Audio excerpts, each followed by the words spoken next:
오늘도 값없이 베풀으신 하나님의 끝없는 은혜를 누리며 승리하는 꿈미래 모든 분들이 되기를 소망합니다. 주기도문을 계속해서 금요일마다 보고 있는데요. 오늘은 세 가지 요청, 우리가 하나님 아버지께 세 가지 요청을 드리는데 그 요청이 과연 어떠한 요청인지를 한번 생각해 보려고 합니다. 하나님은 우리가 하나님의 도우심 없이는 아무것도 할 수 없음을 분명하게 알고 계세요. 그러니까 우리가 채워지려면 하나님께서 부어주셔야 된다는 것을 알고 계시는 거죠. 또한 하나님께서 우리에게 필요한 것들을 채워줄 수 있는 분이에요. 그러니까 우리가 해야 될 일은 우리의 필요한 부분들을 하나님께 요청하는 것이 필요한 거예요. 그런데 그 요청을 할 때 우리가 어떠한 마음으로 요청을 해야 되는가, 그것을 우리가 한번 생각해 보자는 거죠. 우리는 육체를 위해서, 일용할 양식을 위해서 하나님께 기도해야 됩니다. 또 우리의 혼을 위해서 깨끗한 양심을 달라고 기도해야 돼요. 그리고 우리의 영을 위해서 하나님 앞에 자발적으로 또 진실하게 순종하는 삶을 살게 해달라고 하나님 앞에 기도해야 합니다. 자, 이 세 가지 일용할 양식, 죄의 용서, 또 악에서 구원을 구하는 이런 것들이 어떻게 보면 좀 이기적인 것처럼, 내 필요를 채우는 것처럼 그렇게 생각될지 몰라요. 물론 이 땅에서 살아가는데 필요한 것들을 채워달라고 하는 것, 내 욕심을 채우는 것처럼 그렇게 느껴질지 모르는데 실제로는 그렇지 않다라고 하는 거예요. 왜냐하면 이 땅에서 우리가 살아갈 때 기본적으로 필요한 것을 얻지 못하면 하나님께서 맡기신 일들을 하기가 어렵다라고 하는 거예요. 내가 나눌 수 있는 것이 있어야 나눌 수 있는 거예요. 또 내가 죄의 용서를 받아야 하나님 앞에 설 수 있게 되고 하나님께서 맡기신 일을 감당하는 거예요. 내가 용서함을 받은 구원의 은혜를 누려야 다른 사람들도 용서할 수 있는 마음도 생길 수 있다라고 하는 거죠. 그리고 또 이것이 우리가 한 번으로 끝나지 않고 계속 사탄의 유혹이 오기 때문에 다만 악에서 구해달라고 기도해야 합니다. 어떤 경우에는 내 욕심만 채우는 것 같아서 그렇게 기도하면 안 된다, 안 될 것 같다라고 하는 생각을 할지도 몰라요. 그런데 우리의 생각을 바꾸어야 하지요. 내 욕심만을 채우려고 그렇게 기도한다라고 하면 잘못된 거예요. 내가 이 땅에서 잘 먹고 잘 살기 위해서 일용할 양식 채워달라고, 더 많은 것 해달라고 하는 것은 잘못된 기도입니다. 그런데 내가 하나님 맡기신 일을 감당하기 위해서 나에게 필요한 만큼 채워주시기를 원합니다 라고 기도한다면 그것은 내 개인의 욕심을 채우기 위한 것이 아니라 하나님의 아름다운 뜻을 이루기 위한 거라고 하는 거죠. 그러니까 이렇게 기도할 때, 이 세 가지를 하나님 앞에 달라고 기도할 때에 나에게 필요한 대로 채워주시는 것이 아니라 하나님께서 맡기신 일들을 감당할 수 있도록 채워달라고 하는 것. 즉 기도의 초점이 내가 아니라 하나님께 맞춰져야 된다고 하는 겁니다. 그러면 이 세 가지는요, 내 욕심을 채우기 위한 것이 아니라 하나님의 뜻을 이룰 수 있는 것이 되는 거지요. 마태복음 6장 32절부터 33절에 보면 너희의 하늘 아버지께서는 이 모든 것이 너희에게 필요하다는 것을 아신다. 너희는 먼저 하나님의 나라와 하나님의 의를 구하여라. 그리하면 이 모든 것을 너희에게 더하여 주실 것이다 말씀하십니다. 물질적인 것, 또 감정적인 것, 영적인 것들 다 하나님이 채워주셔야 가능한 거니까, 또 하나님께서 채워주실 줄 아니까 하나님께 맡기는 거예요. 분명히 예수님이 그렇게 말씀을 하셨기 때문이죠. 그러니까 이것을 구하는 것이 우리의 필요를 채우려고 하는 것이 아님을 분명하게 우리가 알 수 있죠. 또한 예수님은 그렇게 하나님 앞에 모든 것을 기도하고 맡기며 살아가면 필요한 모든 것들을 하나님께서 채우신다고 분명하게 말씀하세요. 마태복음 6장 27절에 보면 너희 가운데서 누가 걱정을 해서 자기 수명을 한순간인들 누릴 수 있느냐. 사람이 아무리 걱정해도 할 수 없는데 하나님이 채워주시면 할 수 있다라고 하는 것을 분명하게 말씀해 주고 계시죠. 이것을 바꾸어 이야기하면 이렇게 들을 수가 있을 겁니다. 너희가 하나님 나라에 초점을 맞추면 내가 너희의 나라를 관리해 주겠다. 이 땅에서 필요한 것들을 채워주겠다라고 분명하게 말씀하고 계십니다. 우리의 요청을 하나님 아버지께 나아가 맡기며 기도하면요, 하나님께서 분명하게 응답해 주십니다. 다만 중요한 것은 나에게 초점이 맞춰져 있는 것이 아니라 하나님께 맞춰져 있으니 우리에게 필요한 대로 하나님께서 채워주신다라고 하는 거예요. 그러니까 우리의 기도의 초점이 내가 아니라 하나님께 맞춰져 있어야 하는 겁니다. 이렇게 우리가 기도할 수 있는 가장 중요한 그 마음은 뭐냐면요, 세상적인 것과 하나님의 것이라고 하는 것을 구분해서 생각해서는 안 된다라고 하는 거예요. 이게 무슨 이야기를 하냐면, 이 땅도 하나님께서 우리들에게 살아가야 될 귀한 장소로 우리에게 허락해 주셨다라고 하는 거예요. 즉, 이거는 세상적인 거니까 안 돼, 이거는 하나님 거니까 괜찮아 하는 그런 수준이 아니라 모두가 다 하나님의 것이 거룩한 것이라고 생각을 해야 된다고 하는 거예요. 그럴 때 우리가 이 땅에서 필요한 것, 하나님께서 맡기신 일들을 감당할 수 있도록 채워달라고 기도할 수 있다고 하는 거예요. 그것이 없이는 내 욕심만 채우려고 하는 그런 기도밖에 될 수 없는 거죠. 예수님께서는 마태복음 6장 26절에서 말씀하십니다. 공중의 새를 보아라. 씨를 뿌리지도 않고 거두지도 않고 국간에 모아들이지도 않으나 너희의 하늘 아버지께서 그것들을 먹이신다. 너희는 새보다 귀하지 아니하냐. 하나님께서 우리의 필요를 채우신다라고 말씀하시죠. 또 28절부터 30절에 보면 어찌하여 너희는 옷 걱정을 하느냐. 들의 백합화가 어떻게 자라는가 살펴보아라. 수고도 하지 않고 길쌈도 하지 않는다. 그러나 내가 너희에게 말한다. 온갖 영화로 차려입은 옷도 입은 솔로몬도 이 꽃 하나와 같이 잘 입지 못하였다. 오늘 있다가 내일 아궁이에 들어갈 들풀도 하나님께서 이와 같이 입히시거든 하물며 너희들을 입히시지 않겠느냐. 믿음이 적은 사람들아. 필요한 만큼 하나님께서 분명하게 채워주신 것을 말씀해 주세요. 근데 이것을 우리가 잘못 생각해가지고 장식품처럼 생각하는 경우가 있어요. 그러니까 나를 드러내기 위한 장식품으로 생각을 하는 거예요. 하나님께서 채워주시는 우리의 필요를 따라 채워주신 것은 우리를 자랑할, 우리를 드러낼 장식품이 아닙니다. 그것을 가지고 우리가 하나님의 뜻을 펼쳐갈 수 있는 장비로 생각을 해야 된다고 하는 거예요. 남한테 보여주기 위한 것이 아니라 하나님의 뜻을 이루기 위한 귀한 장비라고 생각을 해야 된다고 하는 거죠. 그렇게 생각한다면 하나님께서 우리들에게 채워주신 것에 대해서 감사와 기쁨으로 설 수 있게 됩니다. 우리는 개인적이고 육체적인 필요에 대한 책임을 예수님께서 하나님께서 감당해 주심으로써 실제로 걱정하는 것에 대해서 걱정을 하지 말라라고 분명하게 말씀을 하고 있죠. 마태복음 6장 32절에 보면 이 모든 것은 모두 이방 사람들이 구하는 것이요 너희의 하늘 아버지께서는 이 모든 것이 너희에게 필요하다는 것을 아신다. 요한복음 6장 35절에 내가 생명의 빵이다. 내게로 오는 사람은 결코 줄이지 않을 것이요 나를 믿는 사람은 다시는 목마르지 않을 것이다. 매일매일 필요한 것을 하나님께서 채워주신다고 하는 거예요. 사실은 이 매일매일 필요한 것을 채워주시는 하나님의 놀라운 역사를 이스라엘 민족들은 경험했어요. 출애굽한 다음에 홍해를 건넜어요. 그리고 먹고 마실 곳, 편히 쉴 곳도 없는 그 광야 가운데 하나님은 그들에게 필요한 모든 것을 다 채워주셨어요. 먹을 것이 필요할 때 만나 내려주셨죠. 근데 그 만나가 땅에 쫙 깔려있는데 사람들이 필요한 만큼만 가져가야 되는데 더 욕심내면 그 더 욕심낸 만큼 그들이 갖는 게 아니었어요. 그들이 거둬들여서 먹고 났는데 그날 거둔 거 그날 다 안 먹으면 다음날 어떻게 됐어요? 썩어서 냄새가 났어요. 매일매일 필요한 대로 하나님이 채워주시는 거예요. 그들이 그 광야 40년 동안 지내는 동안 옷이 어떻게 됐어요? 낡지 않았어요. 삭지 않았어요. 헐지 않았어요. 계속 입을 수 있었습니다. 그렇게 하나님은 우리의 필요를 채워주시는 것을 분명하게 보여주셨죠. 그리고 이스라엘 민족은 그것을 분명하게 체험합니다.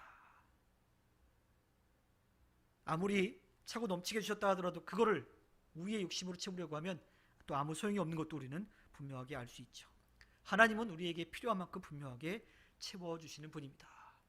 죄에 대한 용서, 하나님이 우리를 용서해 주신 것처럼 우리도 다른 사람을 용서해 줄 수 있게 해달라고 그렇게 요청하라고, 그렇게 기도하라고 이야기합니다. 이 죄라고 하는 것은요, 하나님과 우리 사이를 떨어뜨려 놓는 거예요. 그러니까 우리 하나님과 마주보고 있어야 되는데 하나님을 등지게 만들어요. 그럼 점점 떨어질 수밖에 없어요. 근데 하나님을 등지고 떠나면, 그 죄가 그 안으로 파고들어서 멀어지면 하나님은 우리를 벌하실 수밖에 없는 거지요. 그래서 하나님은 돌아올 수 있는 기회를 계속해서 주시는 겁니다. 어떤 신학자는 이 죄를 짓는 것을 하나님께 빚을 진다라고 이야기합니다. 하나님께 빚을 지는 시간은 하나님을 떠나는 시간이에요. 그리고 그렇게 하나님을 등지고 떠나 있는 빚을 지고 사는 시간은 그냥 사라져버리고 마는 거, 허비되는, 낭비되는 시간이라고 하는 거예요. 사실 사람들에게 시간이 얼마나 중요합니까? 1분 1초가 중요한 거예요.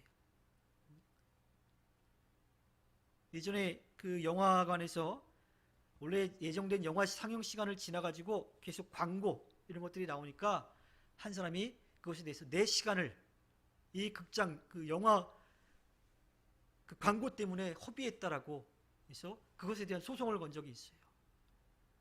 그래서 영화관에서 그 다음부터 그 광고 시간은 앞에 있고 영화는 그 예정된 시간에 딱 상영하도록 그렇게 바뀌기도 했습니다.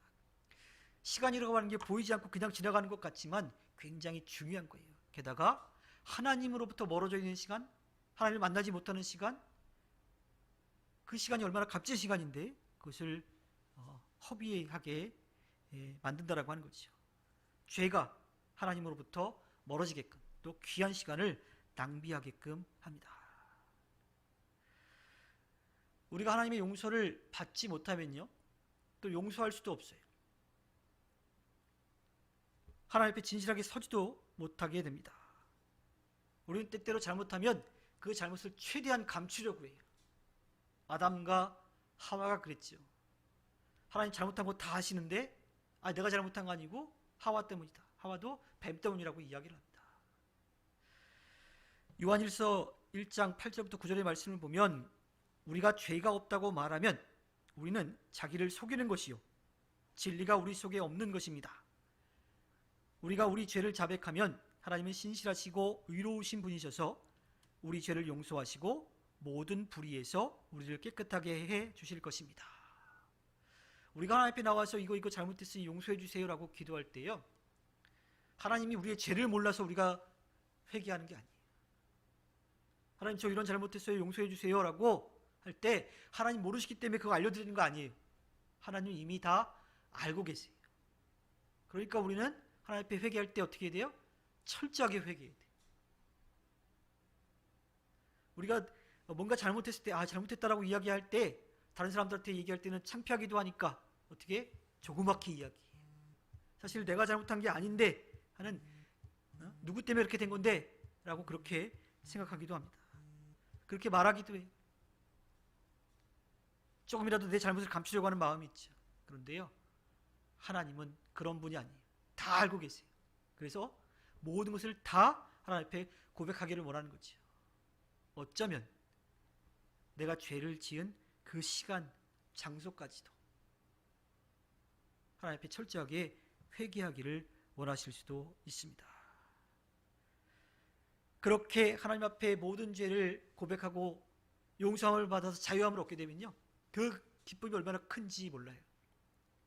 그 전에 막 꿍해가지고 이거 어떻게 누가 알면 어떻게 할까 하는 그러한 마음이 있다가 하나님께 철저하게 회개하고 나면 하나님이 우리의 마음을 자유롭게 해주시는 거죠. 그 자유를 누리면 다른 사람을 용서하는 마음도 생기게 되고 그 사람을 용서하는 기쁨을 누리게 되는 거예요. 근데 그 용서함을 제대로 받지 못한 사람은 다른 사람을 용서할 수가 없어요. 거꾸로 이야기하자면 다른 사람을 용서하지 못한다면 내가 하나님 앞에 진실하게 용서받지 못했다라고 하는 것과 마찬가지인 겁니다.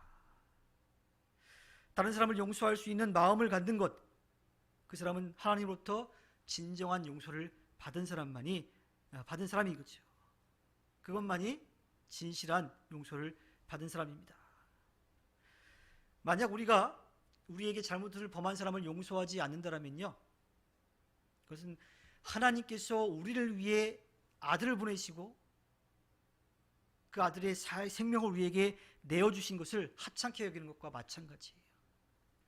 마태복음 18장 28장 21절부터 35절에 나오는 그 이야기를 살펴보면 빚진 자에 대한 이야기가 나오죠. 자기는 어마어마하게 빚진 거를 탕감받았어요.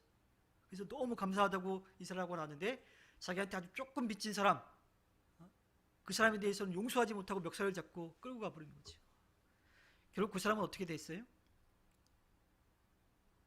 자기가 용서받은 것 다시 그 빚을, 그 채무를 져야 되는 그런 상황이 왔던 거죠. 예수님이 비유로 말씀하셨지만 하나님께서 우리를 용서해 주신 그 큰 사랑 비교할 수도 없죠. 그 큰 사랑을 받은 사람이라면 어떤 누구라도 우리에게 잘못한 모든 것들을 다 용서할 수 있는 그러한 마음을 얻게 되는 겁니다.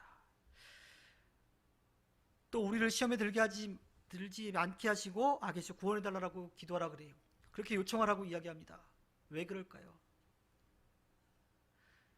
하나님의 뜻을 이루기 위해서 우리의 필요한 것들을 다 채워주시는 걸 하나님께 맡기며 나아갔어요.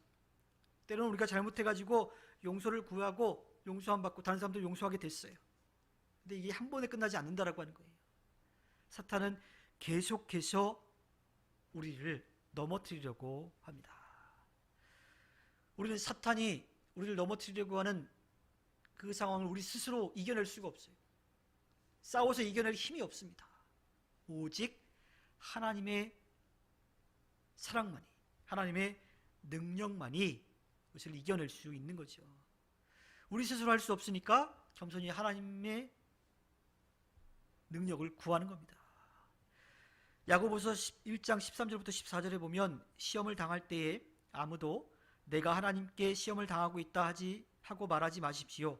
하나님께서는 악에게 시험을 받지도 않으시고 또 시험하지도 않으십니다. 사람이 시험을 당하는 것은 각각 자기의 욕심에 이끌려서 꾀임에 빠지기 때문입니다. 사탄의 유혹이 계속 있다고 하는 거예요. 그래서 우리가 하나님의 자녀가 되었고 예수 그리스도의 지인과 제자로 살아간다 하더라도 성령의 도우심을 계속 구해야 되는 거예요. 날마다 우리가 바르게 살아가고 있는지 그렇지 않은지를 돌아보고 바른 길로 돌아와야 한다고 하는 겁니다. 우리 스스로 나 이 정도 유혹은 이길 수 있어, 걱정 없어, 나 그만큼 믿음이 자랐어 라고 그 마음을 먹는 순간 우리는 교만의 죄에 고꾸라질 수밖에 없는 거예요. 우리가 맞서서 이길 수 있다라고 생각하는 그 자체가 우리의 귀한 시간을 허비하는 것입니다. 오직 하나님 한 분만이 우리의 부족함을 채워줄 수 있는 분입니다. 시편 18편 17절부터 18절에 보면 주님께서 나보다 더 강한 원수들과 나를 미워하는 자들에게서 나를 건져주셨다. 내가 재난을 당할 때에 원수들이 나에게 덤벼들었으나 주님께서는 오히려 내가 의지할 분이 되어주셨다. 나에게 어려운 일이 닥쳤을 때 그것을 이겨낼 수 있는 힘을 주시는 분이 바로 하나님이심을 이야기합니다. 또 고린도전서 10장 13절에 보면 여러분은 사람이 흔히 겪는 시련밖에 다른 시련을 당한 적이 없습니다. 하나님은 신실하십니다. 여러분이 감당할 수 있는 능력 이상으로 시련을 겪는 것을 하나님은 허락하지 않으십니다. 하나님께서는 시련과 함께 그것을 벗어날 길도 마련해 주셔서 여러분이 그 시련을 이겨낼 수 있게 해 주십니다. 우리가 감당할 만큼의 시험만 주신다라고 하는 거예요. 그러니까 어떠한 상황이 오더라도 절망할 필요가 없어요. 넘어질 수도 있지요. 그러나 하나님께서 우리를 용서해 주시면 우리가 다시 일어날 수 있는 것을 우리가 알게 됩니다. 어쩌면 어려운 상황이 있을 때 죄 짓는 것이 너무 당연하다고 생각할 수도 있어요. 나 어쩔 수 없었다라고 생각할 수도 있어요. 또 다른 사람들이 그 죄를 문제 삼지 않을 수도 있어요. 뭐 그럴 수도 있지. 그렇게 넘어갈 수도 있어요. 근데 우리가 그렇게 쉽게 넘어가서는 안 된다라고 하는 거죠. 하나님은 분명하게 우리가 이겨낼 수 있는 시험만 주신다라고 말씀해 주셨으니까 이겨낼 수 있도록 성령께 의지해서 그 시험을 이겨내야만 하는 겁니다. 예수님이 세례를 받고 난 다음에 금식하셨는데 그 금식하자마자 사탄이 와서 예수님을 시험했어요. 예수님의 혼을 공격했죠. 예수님의 영을 공격했고요. 예수님의 육체를 공격했습니다. 그때 예수님은 그것을 다 말씀으로 이겨내셨어요. 우리에게도 그 시험이 계속 와요. 먹을 것, 또 죄를 짓는 것, 또한 죄를 지으려고 하는 그런 연약함들, 이 모든 것들이 우리에게 계속해서 오고 있다고 하는 겁니다. 그런데 하나님은 그 모든 것까지도 다 알고 계셔서 예수님을 통해서 우리가 그 세 가지를 위해서 기도하게끔 하신 거죠. 먹을 것을 위해서 기도하는 것, 또 다른 사람들을 용서하는 마음을 계속 가질 수 있게 기도하는 것, 내가 죄를 짓지 않도록 하나님 앞에 설 수 있도록 기도하는 것. 이 세 가지 요청을 예수님은 우리들에게 가르쳐 주신 기도 가운데서 우리에게 알려주십니다. 그리고 우리에게 그렇게 기도하라고 하셨어요. 하나님께서 허락해 주신 우리의 삶 가운데 언제나 그 세 가지의 요청을 잊지 말고 계속 하나님 앞에 기도하며 나아가기를 원합니다. 그래서 하나님의 자녀답게 예수 그리스도의 지인과 제자로 성령의 능력을 힘입어서 하나님의 아름다운 뜻을 이루어가시는 꿈미래 모든 분들이 되기를 주님의 이름으로 부탁드립니다.